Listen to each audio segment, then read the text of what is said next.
Côte d'Ivoire, plus de 60% de personnes handicapées seraient à la recherche d'un emploi.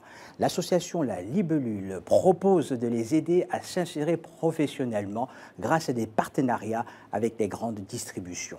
Nous avons suivi Emmanuel, un jeune malentendant qui fait ses premiers pas dans une grande enseigne de distribution à Abidjan en Côte d'Ivoire. Regardez ce reportage de Susanna Blondin, Gisela Mendoza et Niki Kwame. Comme chaque matin depuis une semaine, Emmanuel, 22 ans, se prépare pour aller au travail. Il est stagiaire dans une enseigne de grande distribution. Ce stage, il l'a obtenu grâce à un cabinet de recrutement spécialisé dans l'insertion des personnes handicapées. Car Emmanuel est malentendant depuis l'enfance.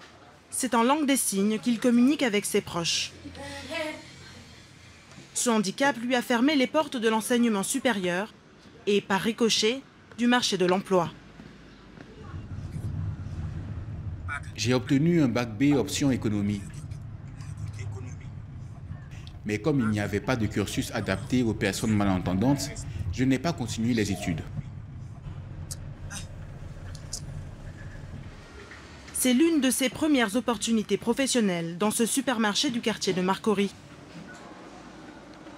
Depuis son arrivée, Emmanuel gère la mise en rayon des produits. Bonjour, monsieur Tano. Bonjour, comment allez-vous? Ça va bien, ça va bien. Pour l'aider dans son intégration, il bénéficie d'un interprète en langue des signes. L'interprète a appris au manager d'Emmanuel quelques bases de la langue des signes afin qu'il communique sur les tâches essentielles. Voilà. Donc faire la face, c'est organiser les choses que tu dois placer. Le premier jour, lorsqu'ils sont arrivés avec l'interprète, les quelques signes qu'il faisait, j'ai essayé de copier ça sur lui, même si ce n'est pas totalement ça, mais bon, nous ne sommes pas loin de ça au fait. Donc quand lui me voit faire les signes, il sait déjà de quoi je veux parler. Et quand il ne comprend pas, c'est là qu'on essaie de causer par message au fait. La communication avec les clients est parfois compliquée, mais il se montre pour la plupart compréhensif. Quand les personnes viennent, voilà, pour chercher un produit par exemple, il leur montre son badge. Tu veux quoi? Si c'est un produit concernant le café, il fait le signe. S'il peut l'aider, il l'aide. Il lui montre l'endroit où le produit est.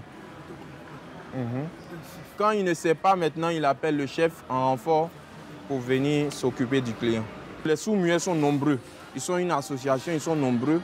Et c'est la première génération à travailler. Donc c'est un exemple d'abord qu'il doit montrer. Si Emmanuel a pu obtenir ce stage, c'est grâce à l'acharnement d'une femme, Danielle Bigpo, directrice du cabinet de recrutement La Libellule. Son combat, intégrer les personnes handicapées sur le marché du travail ivoirien. Ah, comment ça va? Ça va.